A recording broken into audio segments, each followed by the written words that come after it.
அன்புக்குரியவர்களே, திருமணத்துக்கு முன்பும் திருமணத்துக்கு பின்பும் என்று வேறுபிரிக்க முடியாத அளவுக்கு செல்போன் ஆனது மனிதனுடைய வாழ்க்கையை மிகவும் கவர்ந்து இழுக்கிறது. சமீபத்தில் ஒரு செய்தி வந்தது. ஒரு இளம்பெண் அடிக்கடி அதிகமான நேரத்திலே போனிலே பேசிக் கொண்டதினால் அவருடைய தம்பி அவரை வெட்டி கொன்று விட்டான் என்று ஒரு செய்தி. இது அன்னையுடைய உள்ளத்தை தாக்கிறது. காரணம் என்றால், அந்த இளம்பெண் திருமணமாகிவிட்டது. திருமணமான பின்பு கணவனிடத்திலிருந்து அவர்கள் தற்காலிகமாக பிரிந்து வந்து விட்டார்கள். வீட்டுக்கு வந்த பின்பும் அந்த பெண் செல்போனிலே அடிக்கடி பேசிக் கொண்டிருக்கிறாள்.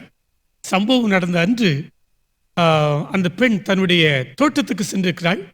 தன்னுடைய பிள்ளையை இன்னொரு இடத்துல விளையாட விட்டுவிட்டு தனியாக நின்று கொண்டு செல்போனில் அதிகமான நேரம் பேசியிருக்கிறாள். அவள் பேசிக் கொண்டிருப்பதை பார்த்து அவளுடைய உடன் பிறந்த சகோதரன் அவளை கண்டித்திருக்கிறான். இறுதியாக தன் கையில் வைத்திருந்த அரிவாளால் வெட்டி விட்டான்.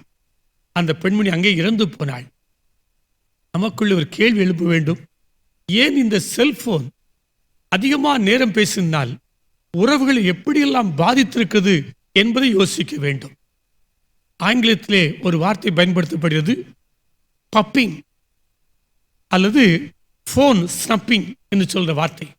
பப்பிங் என்றால் மற்றவர்களை பற்றி கொஞ்சமும் கவலைப்படாமல் தன் கையில் வைத்திருக்கிற செல்போனை கொண்டு எப்பொழுதும் அவர்கள் செல்லிலே நோண்டிக்கொண்டு மற்றவர்களை கண்டுகொள்ளாமல் இருக்கிறது. இப்படிப்பட்ட பழக்கங்களைத்தான் இந்த பப்பிங் என்று சொல்ற வார்த்தையும் போன் ஸ்னப்பிங் என்று சொல்ற வார்த்தையும் பயன்படுத்தப்படுகிறது.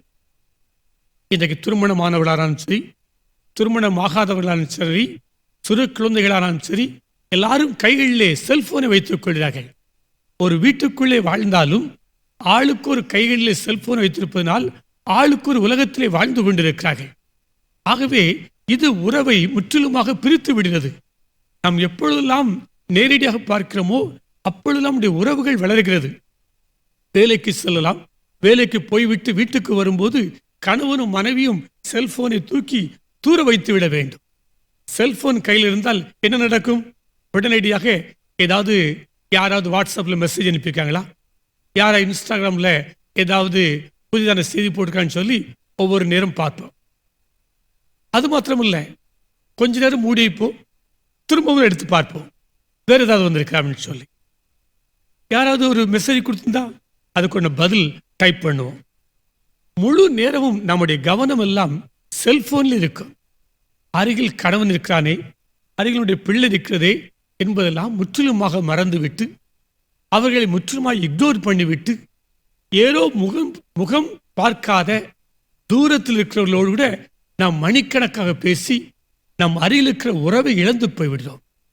இன்றைக்கு அநேக உறவுகள் எல்லாம் இழப்பதற்கு காரணமே இந்த செல்போன் தான்.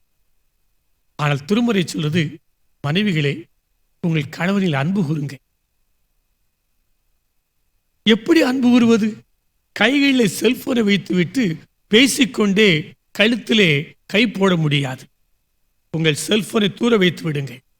உங்கள் கணவன் மீது அன்பு கூறுங்க. அதுதான் ஆண்டவருக்கு பிரியமானது. செல்போன் உறவை முற்றிலுமாக கெடுத்து விடுகிற காரணியாக மாறிவிட்டது. தேவைப்படும் போது மாத்திரம் பயன்படுத்துங்கள். மற்ற நேரத்தில் அதை பயன்படுத்துவதை முற்றிலுமாக தவிர்த்து விடுங்கள். இறைவனுடைய ஆசி உங்களோடு இருப்பதாக.